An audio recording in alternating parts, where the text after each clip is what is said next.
Hello दोस्तों। तो मैं नीरज कुशवाहा आज फिर आया हूँ आपके सामने एक और नए वीडियो के साथ। तो आज का हमारा टॉपिक होने वाला है राज्यसभा और लोकसभा के कुछ महत्वपूर्ण प्रश्न। तो हम इस वीडियो में मात्र 10 मिनट में 20 महत्वपूर्ण प्रश्नों पर बात करेंगे। तो आइए इस वीडियो को शुरू करते हैं। पहला प्रश्न, राज्यसभा का सर्वप्रथम गठन कब हुआ था?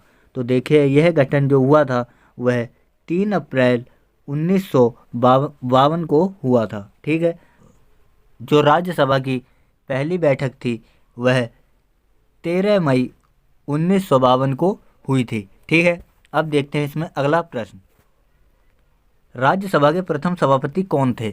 तो देखिए, राज्यसभा के प्रथम सभापति डॉक्टर सर्वपल्ली राधाकृष्णन थे, क्योंकि राज्यसभा का जो सभापति होता है वह भारत का उपराष्ट्रपति ही होता है। ठीक है। अब देखते हैं इसमें अगला प्रश्न, राज्यसभा का गठन भारतीय संविधान के किस अनुच्छेद के अंतर्गत किया गया है? तो देखिए, यह अनुच्छेद 80 के अंतर्गत किया गया है। ठीक है। अगर हम इसमें अदर ऑप्शंस को देखें तो अनुच्छेद 61 राष्ट्रपति पर महाभियोग लगाने से संबंधित एक अनुच्छेद है। ठीक है। और इसी प्रकार अनुच्छेद 81 जो है यह लोकसभा के गठन से संबंधित एक अनुच्छेद है। ठीक है। अब देखते हैं इसमें अगला प्रश्न, भारत में लोकसभा किसका प्रतिनिधित्व करता है? तो देखिए, लोकसभा भारत में जनता का प्रतिनिधित्व करता है। ठीक है। किसका? जनता का। और वहीं राज्यों का जो प्रतिनिधित्व करती है वह होती है राज्यसभा। ठीक है। अब देखते हैं इसमें अगला प्रश्न, भारतीय संविधान के किस अनुच्छेद में लोकसभा के गठन का प्रावधान किया गया है? तो देखिए, लोकसभा के गठन का जो प्रावधान है अनुच्छेद 81 और अनुच्छेद 331 में किया गया है। ठीक है। अब देखते हैं इसमें अगला प्रश्न, मूल संविधान में लोकसभा सदस्यों की संख्या कितनी निर्धारित की गई थी? 525 निर्धारित की गई थी। ठीक है। 525 निर्धारित की गई थी। तो अब देखते हैं इसमें अगला प्रश्न, 31वें संवैधानिक संशोधन अधिनियम द्वारा लोकसभा की अधिकतम सदस्य संख्या कितनी निर्धारित की गई? तो देखिए, यह संख्या जो है 545 निर्धारित की गई थी। ठीक है। अब देखते हैं इसमें अगला प्रश्न, लोकसभा की अधिकतम सदस्य संख्या कितनी हो सकती है? तो देखिए, यह 552 तक हो सकती है। ठीक है। अब देखते हैं इसमें अगला प्रश्न, लोकसभा में राज्यों की किस आधार पर सीटों को आवंटित किया गया है? तो देखिए, राज्यों को जो सीटों का आवंटन है वह वहां की जनसंख्या के आधार पर किया गया है। वर्तमान में लोकसभा में प्रत्येक राज्य के लिए सीटों का आवंटन किस जनगणना के आधार पर किया गया है? तो देखिए, यह 1971 की जनगणना के आधार पर किया गया है और इसी जनगणना के आधार पर यह 2026 तक लोकसभा सीटों का आवंटन इसी प्रकार रहने वाला है। ठीक है। अब देखते हैं इसमें अगला प्रश्न, लोकसभा के एक निर्वाचन क्षेत्र में कितनी जनसंख्या का प्रतिनिधित्व करती है? ठीक है।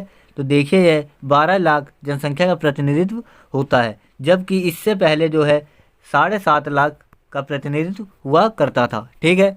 अब देखते हैं इसमें अगला प्रश्न,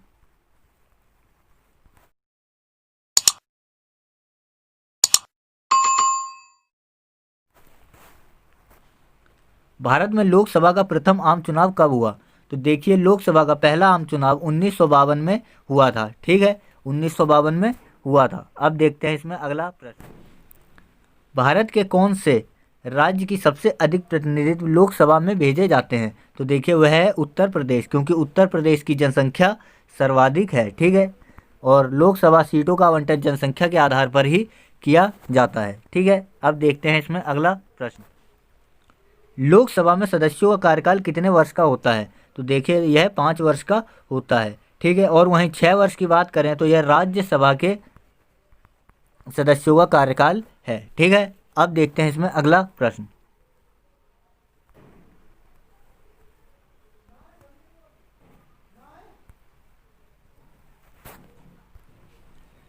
लोकसभा में कोरम पूरा करने के लिए कम से कम कितने सदस्यों का होना जरूरी है?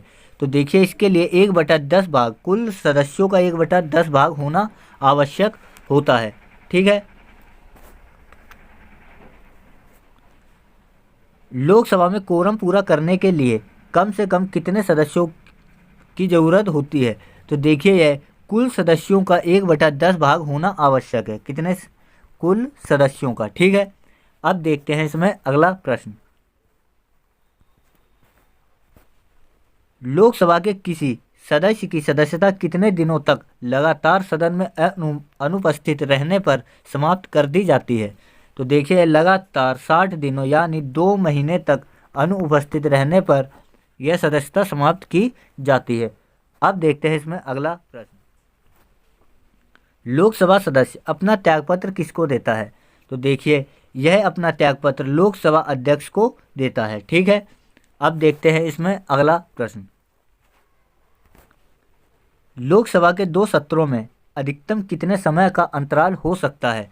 तो देखिए यह अधिकतम 6 महीने का अंतराल हो सकता है, क्योंकि संसद के 2 अधिवेशनों के बीच मात्र 6 महीने का ही अंतराल हो सकता है। ठीक है, अब देखते हैं इसमें अगला प्रश्न। किसके सलाह पर राष्ट्रपति लोकसभा का कार्यकाल पूरा होने से पूर्व भंग कर सकता है? तो देखिए वह प्रधानमंत्री की सलाह पर लोकसभा को भंग कर सकता है। ठीक है, अब देखते हैं इसमें अगला प्रश्न। लोकसभा का अभिभावक किसे कहा जाता है? तो देखिए लोकसभा अध्यक्ष को ही लोकसभा का अभिभावक कहा जाता है। ठीक है, अब देखते हैं इसमें अगला प्रश्न। तो देखिए दोस्तों, आज के हमारे 20 महत्वपूर्ण प्रश्न यहीं पर समाप्त होते हैं। तो आज हमने लोकसभा और राज्यसभा से संबंधित कुछ महत्वपूर्ण प्रश्न देखे।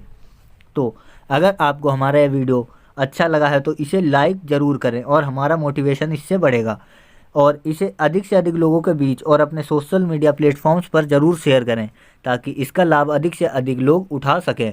साथ ही अपने सुझावों को हमें ज़रूर दें, और इसी के साथ साथ हमारे चैनल नालंदा स्टडी पॉइंट 24/7 को अभी सब्सक्राइब करें। साथ ही हमारे बेल आइकन को ज़रूर दबाएं, ताकि हमारे वीडियो का सबसे पहला नोटिफिकेशन आपको मिल सके। तो आज के लिए बस इतना ही। हम कल फिर मिलेंगे शाम 7 बजे। तब तक के लिए बहुत बहुत धन्यवाद।